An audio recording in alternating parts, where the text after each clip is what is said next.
Assalamualaikum warahmatullahi wabarakatuh. Alhamdulillah alladzi 'allama bil qalam 'allamal insana ma lam ya'lam. Asyhadu an la ilaha illallah wahdahu la syarika lah wa asyhadu anna Muhammadan 'abduhu wa rasuluh. Allahumma salli ala Muhammad wa ala alihi wa sahbihi wa mawalah amma ba'd. Ma'asyiral muslimin, jamaah maghrib, as'adakumullah.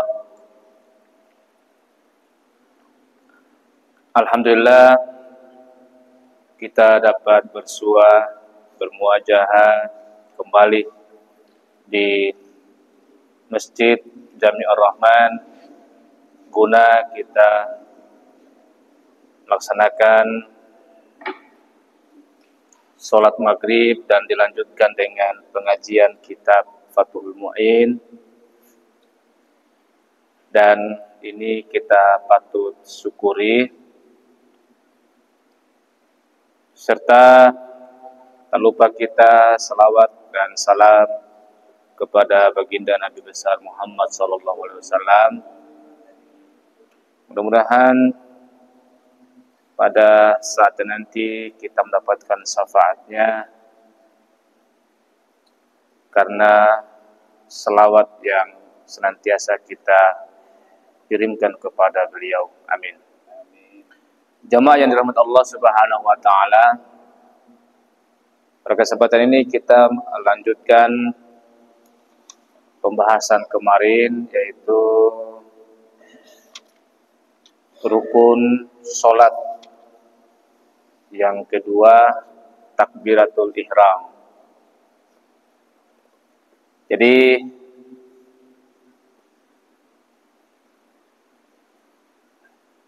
bahwasanya dalam praktiknya takbiratul ihram itu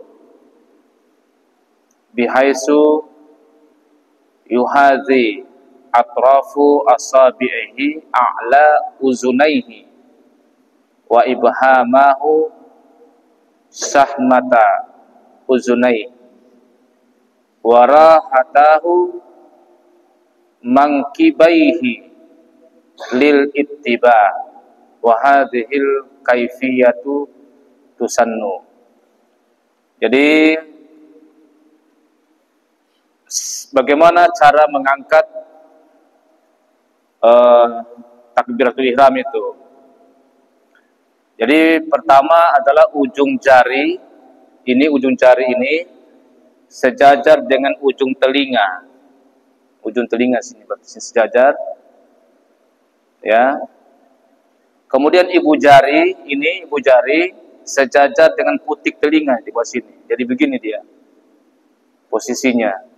Tapi tidak usah juga dikasih kena. Tapi hanya perasaan saja, menurut kita cukup. Jadi pastikan jangan juga dikasih rapat, direnggangkan. Jangan terlalu renggang, jangan juga terlalu rapat. Segini saja. Yang santai saja, tapi perasaan. Dengan kedua telapak tangan sejajar dengan kedua pundak. Pundak ini sejajar, jangan juga terlalu jauh keluar.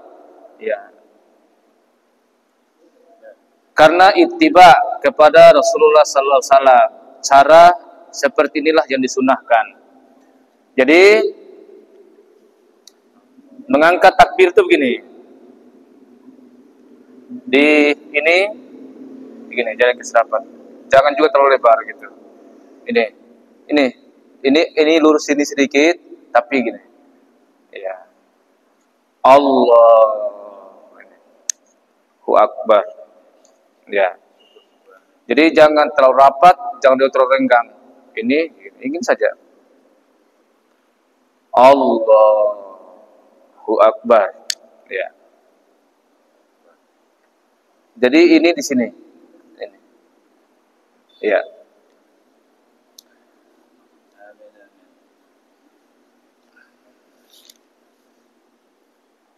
Pengangkatan tangan dilakukan secara bersamaan, mulai awal takbiratul ihram dan menurunkannya kembali dengan berakhir bacaan takbir. Ya. Jadi sini ada terjadi ikhtilaf, ada makna di sini, ada yang mengatakan bahwasanya pas bar itu berturun, tetap tahan Allahu Akbar, barnya berturun. Para walijah Allahu Akbar, pas barnya sudah menutup gitu. Ya. Ma'a jami'i takbiri, ini maksudnya nih. Taharrumin bi ayyukrinahu bihi ibtida'an wa ya nuh yahuma, ya, wa yunih yahuma ma'an wa ma'a ruku'in, nah, lil ittiba'i al-waridi min turkin kasiratin wa raf'in minhu ay minar ruku'i wa raf'in min tasahhudin awal lil ittiba'i fihima. Kemudian selain takbiratul ihram itu, kapan lagi diangkat seperti posisi takbiratul ihram? Nah, di saat mau ruku. Jadi jangan begitu ngorindai tak baca ayat pendek langsung turun, dah. Dikasih naik juga. Dinaik juga sama seperti takbiratul ihram posisinya. Lalu ruku. Kemudian kembali dari ruku. Ini. Dan waktu berdiri dari ruku. Naik juga. Juga bangun dari tasahud pertama. Atau misalnya tasahud pertama nih rakaat kedua, artinya setelah tahiyat pertama, jadi kita naik. Tapi kalau tidak, langsung saja. Dan inilah yang dicontohkan oleh Rasulullah. Jadi baru 4 kali angkat sampai di atas ini, seperti takbiratul ihram. Pertama takbiratul ihram itu sendiri, kemudian mau ruku, bangun dari ruku, dan nanti setelah tasahud awal 4 kali. Jadi jangan hanya 1 kali. Jadi kebanyakan orang itu begitu, misalnya baca surah pendek, walam yakul lahu kufuwan ahad, tikone hantam dari mana? Langsung lalu jadi lagi dilutut, tidak seperti itu, diangkat dari sujud, dari ruku diangkat lagi. Ya. Wawad uhuma tahta sadrihi. Nah, disunahkan meletakkannya di bawah dada. Baru anak SMA di bawahnya saya labili, berarti awan labili SMA bawah ke. Ya, fauka surrati. Di bawahnya dada, di atasnya woke. Nah, apa nanti? Aina awai woke wali, aina pita woke, SMA woke, awamai ba labili. Posisinya lil ittibai. Inilah yang dicontohkan oleh Rasulullah. Ya. Jadi posisi itu di pas sini. Boleh candet itu. Jangan di segini. Jangan juga di bawah sini. Ya. Warudduhuma makiri-kiri oleh Mas Pare.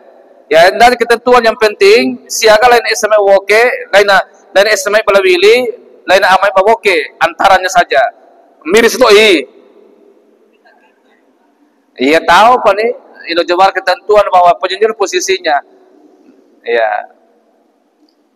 Karena eta mamatake ti jawarana bahwa di sini di kitab ini tidak ada apakah harus, tapi yang dianjurkan itu adalah di bawahnya dada, di atasnya woke.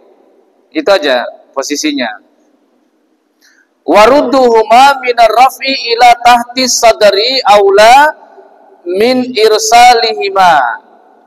bil kulliyati summasti'nafi raf'ihima ila tahti sadri.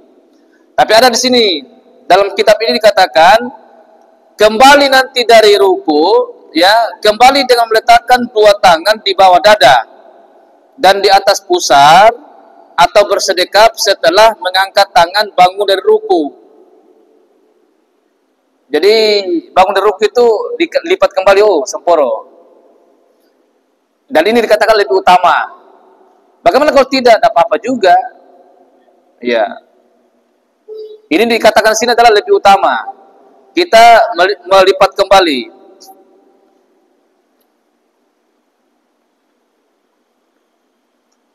Ini qalal mutawalli wa tamadahu ghairuhu yang bagi ayanzura qabla ar-raf'i wa takbiri ila maudi'i sujudihi wa yatruka ra'sahu qalilan summa yarfa.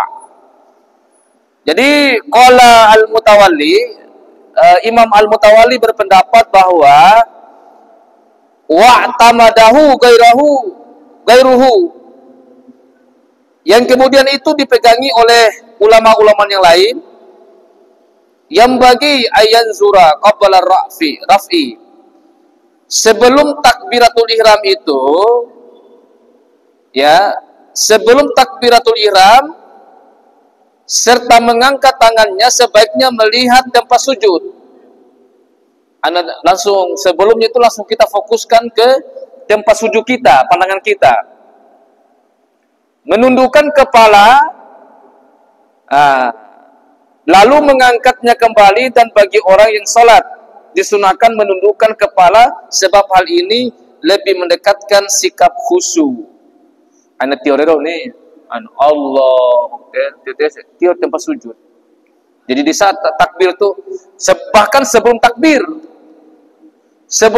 itu kita sudah pandang, sudah melihat tempat sujud. Jadi begitu juga kita angkat tangan itu sudah di sana posisi di tempat sujud, lalu angkat Allahu Akbar atau Allahu Akbar. Kan sudah berturun, tidak apa-apa. Nah, itu saja tata cara dalam kita melakukan takbiratul ihram. Jadi perhatikan juga tangan, pastikan tetap menghadap kiblat. Ada kena ke? Kalau nak itu enggak boleh itu. Iya, tetap begini. Allah. Deh. Kalau ada nak ke? Allah. Ini. Hati-hati. Ya ke dom kemai ada nak ke? Allah.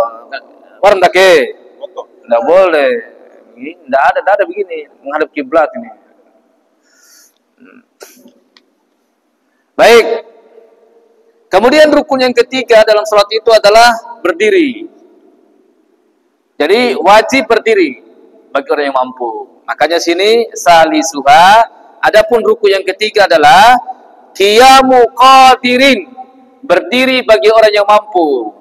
Nah, jadi kalau mampu jangan duduk, harus berdiri. Ya, kecuali rahwakim supu. Ya, makanya qiyamu qadirin alaihi binafsihi au bi ghairi fi fardin walau manzuran au mu'adan. Nah, ini. Jadi salah satu atau rukun yang ketiga dalam salat itu adalah wajib berdiri bagi yang mampu. Berdiri sendiri atau dibantu oleh orang lain. Berdiri pada salat fardu sekalipun salat nazar ataupun mengulang salat. Nah, wa yahsulul qiyamu bi nasbi faqari zahrihi ai izamihi allati hiya mafasilu. Berdiri itu bisa berwujud sah dengan meluruskan ruas-ruas kampende boleh. Ane kamboko. Jadi meluruskan ruas-ruas punggung sekalipun dengan bersandar ke sesuatu. Jadi loa kira-kira tinggi selau loa. Ya, pelas setahun-tahun ini air tinggi ini, dari doma nah juga dari kecuali memang tidak mau dah loa tinggi selau.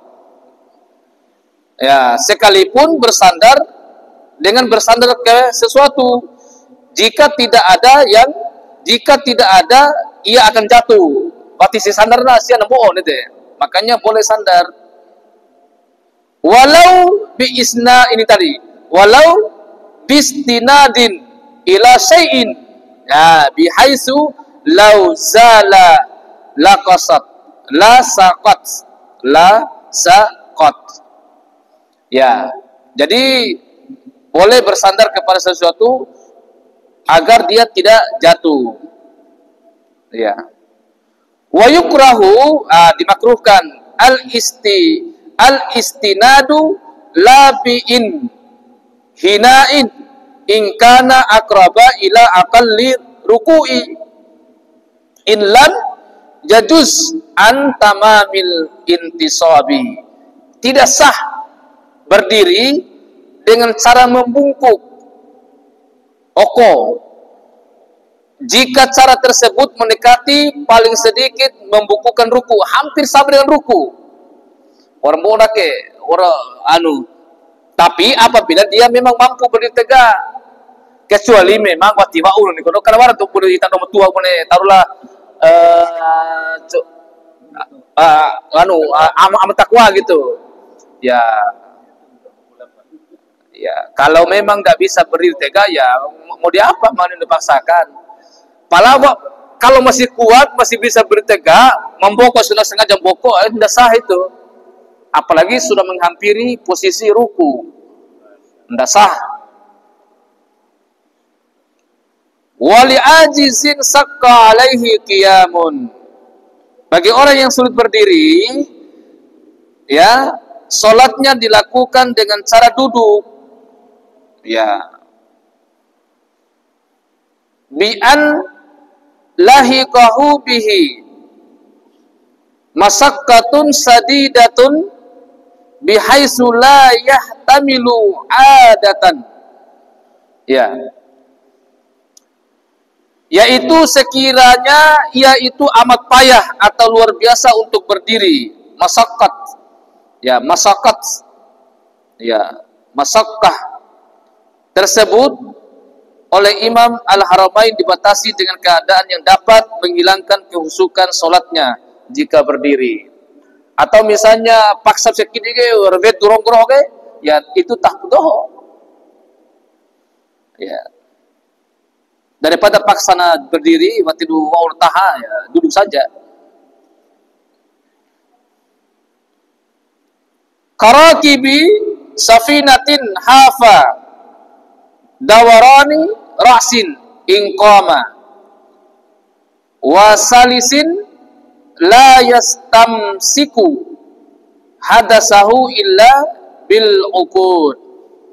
Begitu juga pengendara perahu dan bawa kapal yang khawatir pusing jika berdiri, serta kan biasa nak doa besar hogan ki di sini pusing gaina daripada pusingnya gara-gara ki dina tidak apa-apa sambil doa. Serta orang yang besar, doma ngabalosa triin hanu rajis tri ini, yang tidak mungkin menahan hadasnya kecuali dengan cara duduk, mereka boleh sholat sambil duduk. Ya. Ingat, tapi dasarnya wajib duduk, wajib berdiri sebentar ini.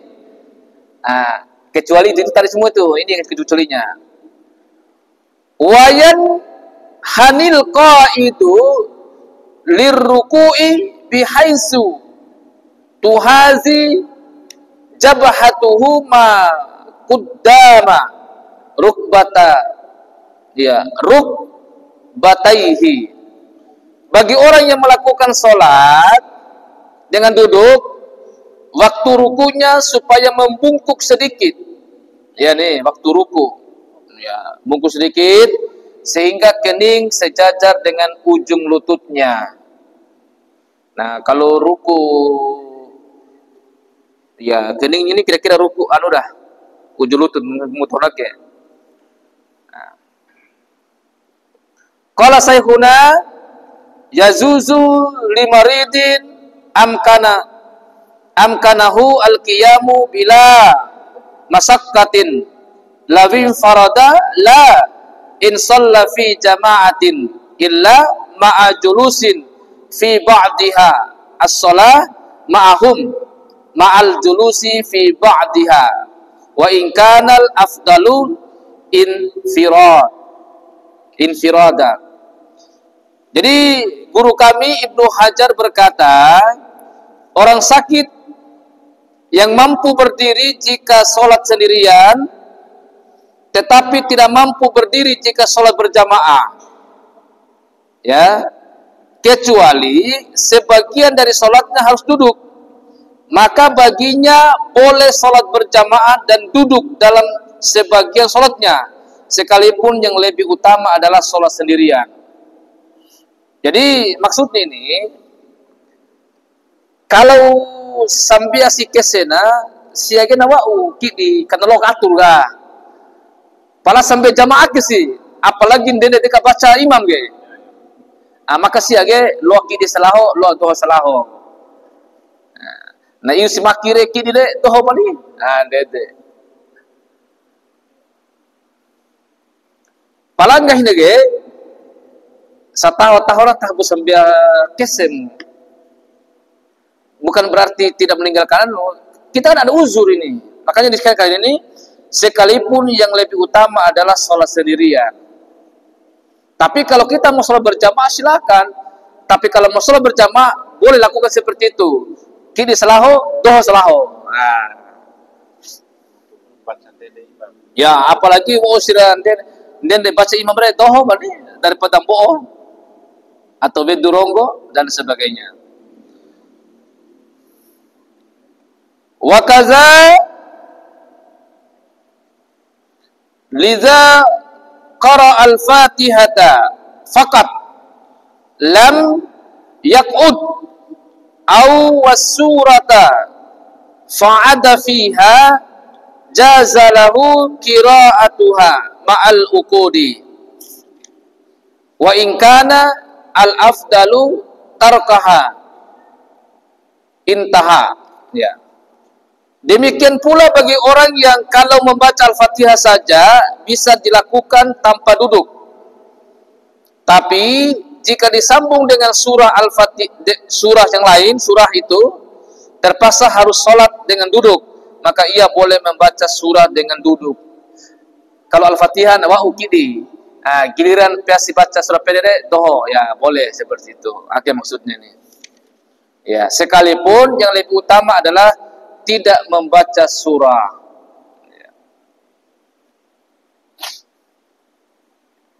Wal afdalu lil qaidi al iftirashu summa tarabbu'u summa tawarruk. Nah, cara doho kalau sebenarnya doho sih apa yang paling utama? Itu duduk al iftirash. Doho punya di antara dua sujud ya. Lebih utama itu. Kemudian apalagi? Summa tarabbu'u, duduk bersila. Ya, duduk bersila. Gunakan duduk bersila nanti kan ini. Kemudian summa tawarruk. Duduk seperti duduk tahiyat akhir. Jadi yang paling utama itu duduk seperti duduk antara dua sujud itu. Kalau kita mau sholat, duduk. Namun aku misalnya duduk pakai kursi, ya boleh saja. Tapi kan berbicara yang paling utama ini. Apalagi sih dan neki di selaho, boleh. Ya. Fa'in ajaza anis salati qa'idan shalla muttaji'an ala janbihi mustaqbilan lil kiblati biwajhihi wa maqdami badanihi wa yukrahu alal janbi al-aisari bila uzrin. Jika masih tidak mampu sholat dengan duduk, maka boleh sholat dengan berbaring miring, muka dan bagian badannya menghadap kiblat. Tetapi jika miring ke arah kiri adalah makruh hukumnya bila tanpa uzur. Jadi menghadap kiblat, ya, kalau baring, wajah menghadap kiblat, badan juga menghadap kiblat. Tetapi kalau tidak bisa, ya boleh saja, ya, kalau ada uzur. Tetapi kalau tidak ada uzur, tidak menghadap kiblat, itu makruh. Misalnya ambil WC, ya. Takut WC juga kan, kalau uzur boleh. Kalau masih mampu kasih miring, itu sebaik-baiknya. Tapi kalau masih mampu, tapi kita ambil WC, itu sebenarnya makruh. Ya. Fayustalqiya atau fayustalqiyan ala zahrihi wa masahu ilal qiblati. Jika dengan cara berbaring masih tidak mampu, maka sholatnya dengan tidur terlentang. Itu tadi, yaitu dua telapak kakinya menghadap ke arah kiblat. Ya, terlentang saja. Artinya telapak kaki mereka menghadap kiblat. Iya tadi tayel itu tanah. Berarti nanti kakinya menghadap di kiblat gitu. Kalau dia sudah tidak bisa baring ke samping, terlentang, itu posisinya. Wa yajibu ayyada'a tahta ra'sihi nahwa makhaddatin liyastakbila biwajhihi al-qiblata. Bagi orang tersebut wajib meletakkan semacam bantal di bawah kepala. Letakkan di bantal supaya nanti ada agar wajahnya dapat menghadap kiblat. Itu tadi. Artinya tuta nate ele, sesenaris toi. Iya nih, supaya nanti wajahnya itu akan menghadap kiblat. Waraslah aturan. Beda. Iya.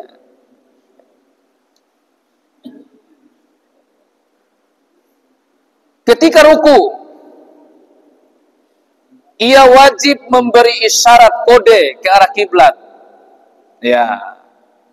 Dan ketika sujud, isyaratnya harus lebih ke bawah lagi daripada ruku. Jika tidak mampu ruku dan sujud.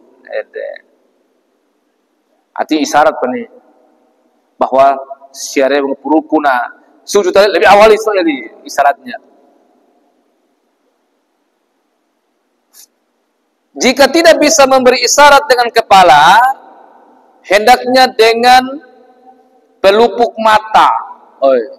Para podak ini deh. Mata saja yang memberikan isyarat. Kalau masih tidak mampu juga mata ini, maka cukuplah melakukan pekerjaan sholat itu di dalam hatinya. Jumpo podak ini. Pokoknya diader isyarat gini. Kone mata ke tidak ruku. Ya.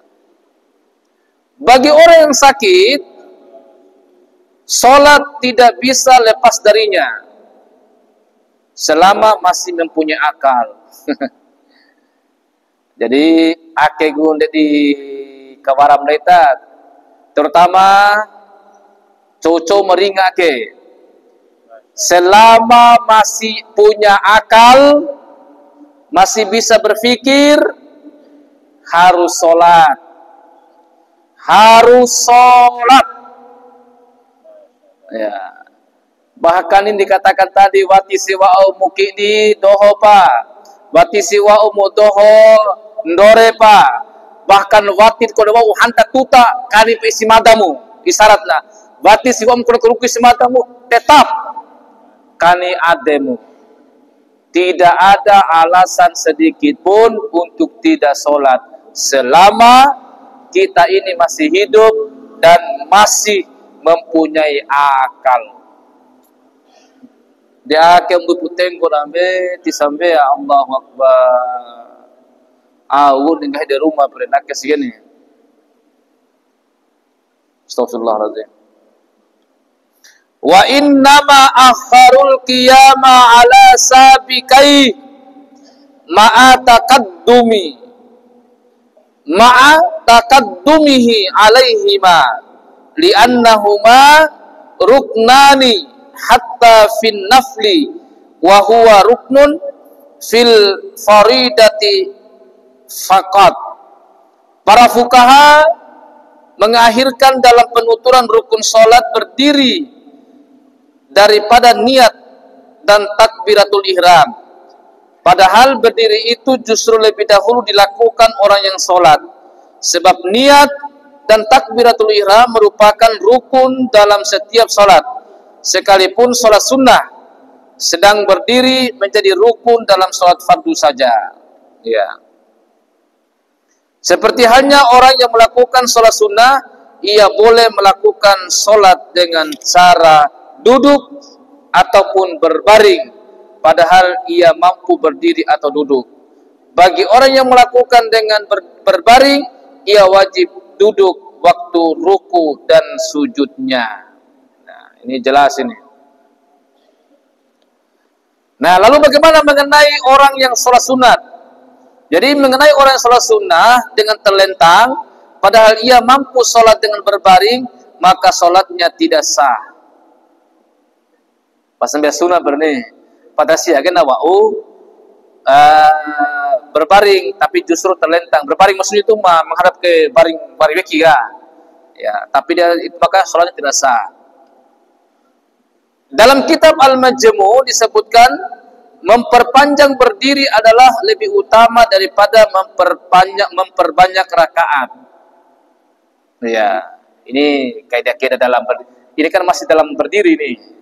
Jadi tahu sambiakan dende daripada sambia motor rakaat nah. Palah ini menurut dalam kitab Al-Majmu' ini. Ya. Memperpanjang berdiri adalah lebih utama daripada memperbanyak rakaat. Di dalam kitab Ar-Raudah, memperpanjang sujud adalah lebih utama daripada memperpanjang ruku. Tahun dende sujud daripada dende ruku. Nah, ini semua kaidah-kaidahnya. Itu saja terkait dengan ruku yang berdiri. Nah, kemudian rukun yang keempat adalah membaca Al-Fatihah. Nah, tadi apa yang pertama? Niat. Kembali ini. Kan akhirnya ruku pakai yang pertama niat. Yang kedua takbiratul ihram. Yang ketiga dalam keadaan berdiri bagi orang yang mampu. Yang keempat, Al-Fatihah. Kalau tidak baca Al-Fatihah, tidak sah sholat. Tapi kita lihat. Rabi'uha qira'atu fatihatin kulla rak'atin. Membaca Al-Fatihah dalam setiap rakaat. Ya. Fi qiyamiha. Di saat berdiri. Ya. Li khabari syaikhaini as-syaikhaini la salata liman lam yaqra bi fatihatil kitabi ay fi kulli rak'atin. Jadi tidak ada salatnya bagi orang yang tidak membaca suratul Fatihah dalam rakaatnya. Artinya tidak sah salatnya. Kalau uprakaah sembilan neta ternyata satu rakaat dibaca neta Al-Fatihah, tidak sah salat. Maka harus lengkap 4 kali baca Fatihahnya.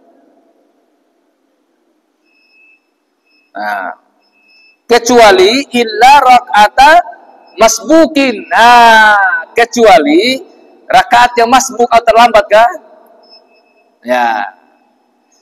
Ia tidak wajib membaca Al-Fatihah bila tidak mendapatkan tempo cukup untuk membacanya ketika imam masih berdiri sekalipun hal tersebut terjadi pada setiap rakaat. Artinya ketika kita era londo imam gini, ya main data Allahu Akbar, tirakam data sampai poina, ndak apa-apa ini.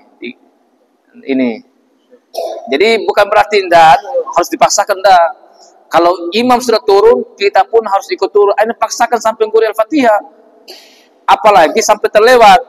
Bahaya ndak panggih baca Al-Fatihah, imam sudah ruku, Ndai tawati pelondo, imam sudah lagi. Wah, terlambat. Jangan sampai kita melewatkan satu gerakan gitu. Ndai tamu berdiri, imam sudah berdiri kembali. Kita tidak dapat rukunya, ndak boleh. Ya. Ini sebab terlambat dari imamnya pada rakaat pertama dan tertinggal imam dalam rakaat selain pertama sebab terlalu sesak, lupa atau gerakannya lambat, sehingga setiap bangun dari sujudnya imam selalu sudah ruku untuk rakaat berikutnya. Makmum yang tertinggal 3 rukun yang panjang-panjang dari imamnya adalah dimaafkan. Atau nake imam roti pasang ini rakaat kedua, Allahu Akbar. Ndai take wati betek kata porondo imam lah, la suruh kuali rakaat atau. Jadi kita tidak apa-apa itu tidak membaca Al-Fatihah saat itu. Ini dikatakan ini. Artinya memang wati rakaat kita baca Al-Fatihah karena imamnya sudah rukuali. Nah, ini.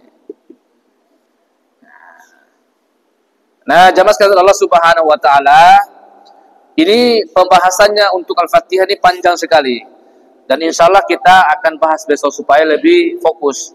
Alhamdulillah malam ini kita sudah tuntaskan ruku yang ketiga tadi, berdiri tadi. Di difahami dari dokter jemaah sekalian.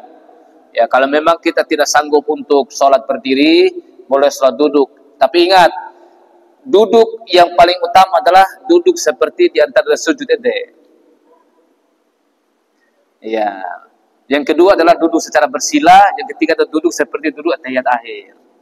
Nah, insya Allah kita akan lanjutkan pada pertemuan selanjutnya dan kita akan lebih permantap lagi ini terkait dengan ruku yang keempat ini, yaitu bagaimana yaitu salah satu rukun adalah membaca suratul Fatihah.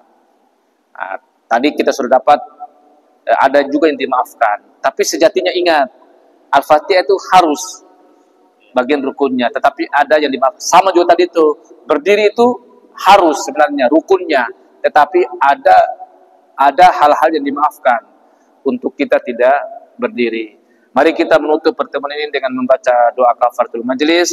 Subhanakallahumma wa bihamdik, asyhadu an la ilaha illa anta, astaghfiruka wa atubu ilaik. Akhiru da'wana summa wassalamualaikum warahmatullahi wabarakatuh.